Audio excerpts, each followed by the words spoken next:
Yeah, we compromised, sometimes in ways that made us not sleep so well. But we did it so that people could be free. This isn't freedom. This is fear. This is Captain America, and for 3 years, he carried the Boy Scout problem, a cinematic flaw that should have made him irrelevant. But in 2014, the Russo brothers solved it with one of blockbuster history's smartest storytelling moves. Before we get started, does anyone want to get out? To understand why their solution was so genius, we first have to understand exactly what the problem was. Back in 2008, the industry was operating under the long, imposing shadow of what can be termed the Dark Knight hangover. Christopher Nolan's The Dark Knight fundamentally altered the cultural, critical, and commercial expectations of comic book adaptations. Nolan proved that superhero narratives did not have to be relegated to colorful, family-friendly pulp. They could function as grounded crime epics, prestige dramas, and psychologically layered character studies. Translation? Gritty works, complexity works, dark works.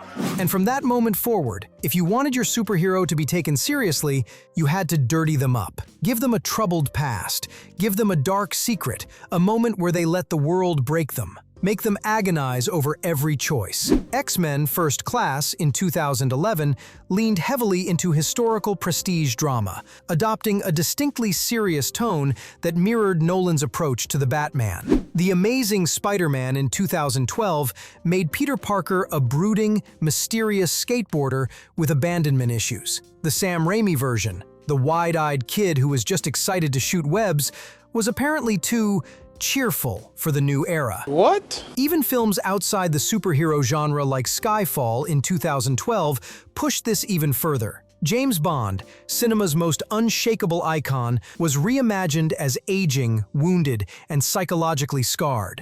Then in 2013, Man of Steel. And this one is important, because Superman is the original Boy Scout, and the filmmakers looked at him, looked at the cultural moment, and made a decision.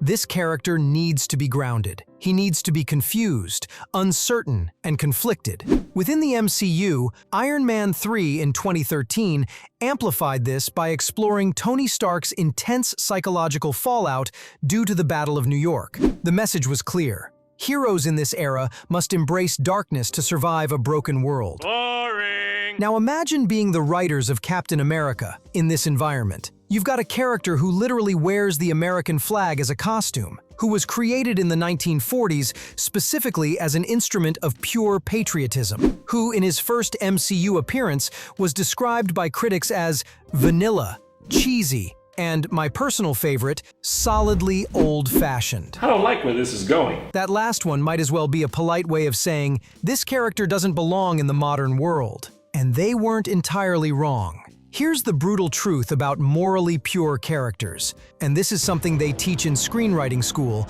so buckle up, because we're going there. Standard story structure is basically a machine designed to destroy people who think they're fine. The textbook says, your protagonist needs a lie, some deep, toxic belief about themselves or the world that's quietly ruining their life. And the story is the process of the universe beating that lie out of them until they finally accept the truth and become a better person. Tony Stark believes he's invincible and doesn't need anyone. Iron Man is the story of the world teaching him he's wrong. Thor believes he is entitled to rule. Thor is the story of the world stripping his power away until he learns humility. Peter Parker believes he can avoid responsibility. Spider-Man is the story of the world teaching him, painfully, that he can't. The character starts broken. The story fixes them. That's the deal. You do too much. You're not Superman, you know. But Steve Rogers? Steve Rogers starts the story not broken. He's good. He's already figured it out. He's the kid who throws himself on a dummy grenade, literally in a training exercise, before he even has superpowers. There is no lie to unlearn. There is no toxic trait to dismantle. He doesn't arc. And according to literally every screenwriting book ever written, that means he cannot be the protagonist of a compelling story. It kind of feels personal. So you've got 3 options, right?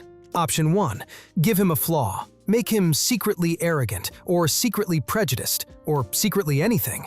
Dirty him up. But the moment you do that, you've fundamentally broken what makes him Captain America. He's not special because of the super serum. He's special because he was already good before he got it. Take that away, and you've got a guy in a flag costume. Congratulations. Option 2. Just drown him in spectacle. Make the villain bigger, the explosions louder, the CGI more expensive. Don't worry about the inner life, just keep the screen busy. This is the cinematic sugar rush approach, and it works exactly as well as actual sugar. You feel great for 20 minutes, and then you crash, and you don't remember why you cared. Option 3. Put him in a situation that forces him to compromise. Make him cross the ultimate moral line. Make him realize the world is too complicated for his black and white morality. Make him face his Superman moment, and finally accept that being good isn't realistic. These are the 3 traps, and Marvel's creative team, screenwriters Christopher Marcus and Stephen McFeely, directors Joe and Anthony Russo, looked at all 3 of them and said, We don't do that here. Instead, they realized something that sounds simple, but is actually kind of profound. If the hero can't change, make the world change instead, which led to the masterful execution of a much rarer narrative structure, the flat character arc. Before we go any deeper into the flat character arc, it is important to contextualize the specific franchise pressures facing Captain America. By 2012, the Marvel Cinematic Universe wasn't a solo act anymore. It was an ensemble machine. But the static Boy Scout problem threatened to render Steve Rogers irrelevant. Tony Stark was the gravitational center of the MCU. He was charismatic, broken, funny, damaged, loud. I love peace. Every movie pushed him somewhere new.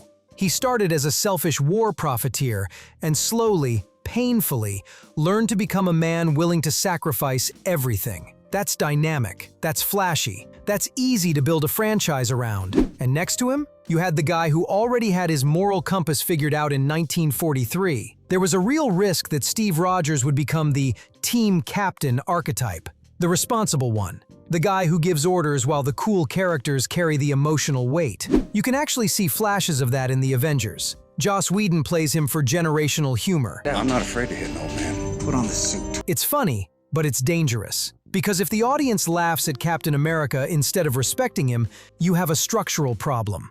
So the Winter Soldier had a job. It didn't just need to make Steve Rogers cool, it needed to make him formidable, ideologically dangerous, morally heavyweight.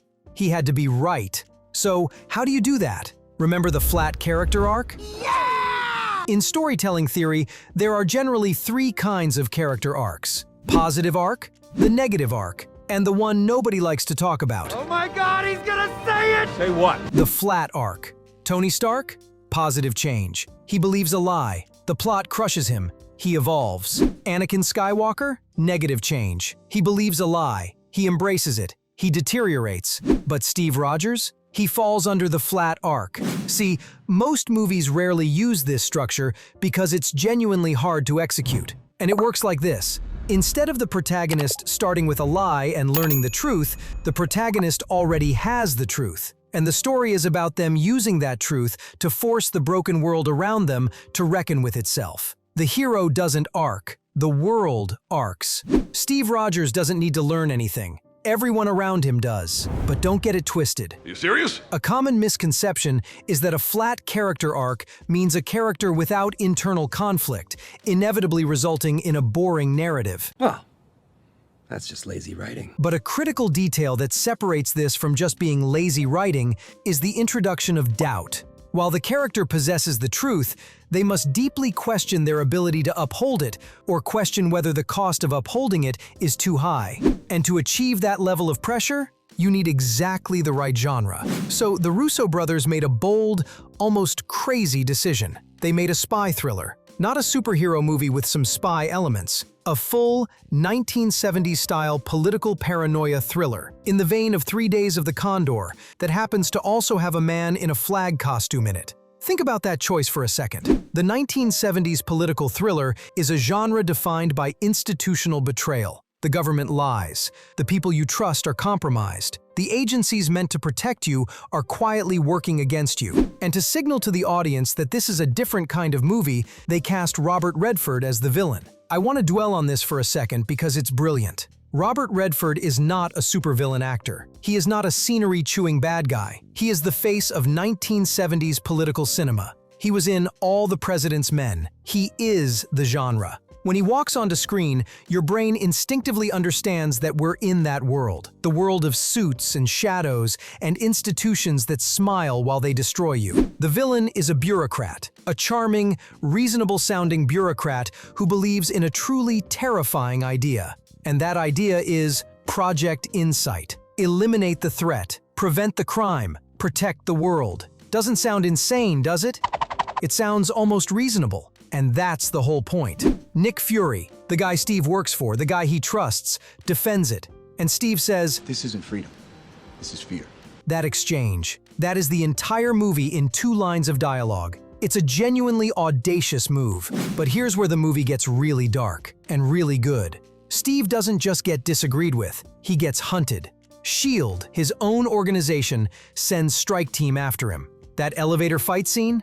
Absolute chaos. Now, here is where a less confident piece of storytelling would crack, because you have your protagonist, your static Boy Scout, at his lowest point, with every reason in the world to make a pragmatic compromise, and he doesn't. The whole infrastructure of the modern world is telling him the only way to survive this is to get dirty. And he just refuses. And the movie never treats this as stupidity. It treats it as the most dangerous, most radical thing a person can do. But dismantling a corrupt government is just ideology. To truly test a flat character arc, you have to hit them where it hurts. Which brings us to the Winter Soldier.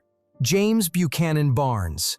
Bucky. Steve's best friend from before the war, before the serum, before any of this. The one person who stuck up for Steve Rogers when Steve Rogers was a 90-pound kid getting beaten up in alleyways in Brooklyn. And now, he's the Winter Soldier. Hydra's perfect weapon, a ghost story, a phantom operative with a metal arm who has his memory wiped clean every time he risks becoming a person again. And his sole directive is to eliminate Steve Rogers. Now we need to talk about Man of Steel again, because this is important. Superman is forced into an impossible decision. Stop General Zod at any cost or risk innocent lives. The film, shaped by the era's push for gritty realism, chooses the harsher outcome. And the movie frames it as a tragic necessity, a turning point. The moment Superman confronts the weight of the real world and accepts that heroism, in this version, comes with painful compromises. Captain America: The Winter Soldier sets up almost the exact same scene. The targeting chips need to be inserted to destroy the weapons. The realistic, modern, gritty choice is obvious. Stop Bucky. Complete the mission. Save the world. It's the math that every practical character in every thriller would calculate automatically. But the Boy Scout refuses to break. Steve drops his shield, bets on friendship, and breaks through Bucky's conditioning without a fatal compromise. That's not a small thing. That's the whole argument of the movie, made physical. Take a look at Avengers: Age of Ultron. Even though it drops a year later, it's still operating deep in the shadow of that Dark Knight hangover. The movie's entire narrative engine is built on dirtying up the roster with internal conflict. Bruce Banner's rage is framed as uncontrolled trauma. Tony Stark's paranoia literally builds the villain. You're gonna break your old man's heart. Scarlet Witch starts completely broken and has to claw their way toward redemption. The whole film lives in the moral gray. To fix their catastrophic mistake, the team has to make a massive, terrifying ethical gamble by creating Vision. It is a story that pushes for complexity. It argues that purity cannot survive without compromise, which is exactly what makes the Winter Soldier's celebration of uncompromised ideals stand out so sharply. Looks like you're giving the orders now, Captain. Now here's where I want to talk about something the film does that's easy to miss, because it's happening in the background. Steve Rogers is static. He holds firm. But in a flat character arc, that's the point. He becomes a mirror, forcing the world to confront its flaws. Everyone and everything around him shifts because of it. Take Natasha Romanoff. She's a former spy, thriving in gray areas, lying, compartmentalizing, always assuming hidden angles. Teamed with Steve's relentless honesty, she doesn't get lectured, she sees an alternative. When S.H.I.E.L.D. crumbles, she chooses transparency, dumping every file online, including her own dark history. Steve didn't force her change, he showed her it was possible. Then there's Sam Wilson. He's proof that principled leadership doesn't beg for followers, it inspires them. Sam joined Steve without hesitation. I'm in. No calculations, just recognition of something worth standing for. Cap, how do we know the good guys from the bad guys? If they're shooting at you, they're bad. Even the institution bends or breaks. S.H.I.E.L.D., this powerhouse agency, gets dismantled not through brute force, but transparency. Of course, not everyone buys this. Some critics still dismiss Steve as boring or naive, arguing his steadfastness feels preachy in a cynical world. Why not evolve like Tony? But that's the film's strength. It proves unyielding goodness can be dynamic, not dull, by reshaping the chaos around it. Zoom out further, and you see the setup for Civil War. That film's core debate, Avengers under oversight, only lands if Steve's position has weight. Winter Soldier builds it. He's not a relic. He's a moral heavyweight who's toppled a corrupt system. Audiences enter Civil War truly torn, respecting both sides. That's not luck. It's sophisticated franchise building. So, looking back at the cinematic landscape of the 2000s and 10s, here is what I keep coming back to. The industry looked at Captain America and saw a liability. A character who didn't fit the template, who couldn't be modernized without being broken, who was stuck in the past with his earnest values and his uncool optimism. And the solution everyone assumed was change the character, make him darker, make him complicated, give him a fatal flaw to overcome, make him real. And instead, the filmmakers said, what if we change the problem? What if a truly good person in a truly corrupt world isn't boring? What if it's terrifying to the corrupt world? What if the most subversive, dangerous, cinematically interesting thing you can do in 2014, in the middle of the gritty realism era, is put an earnest, principled man in a broken institution and let him refuse to bend? What if goodness isn't the problem to solve? What if it's the answer? And maybe, that's worth more than another story about someone finding out they were naive all along. Now look, if you've made it this far, I genuinely think you're the kind of person who cares about why stories work, not just whether they're entertaining. And I find that fascinating, because that's the question that changes how you watch everything.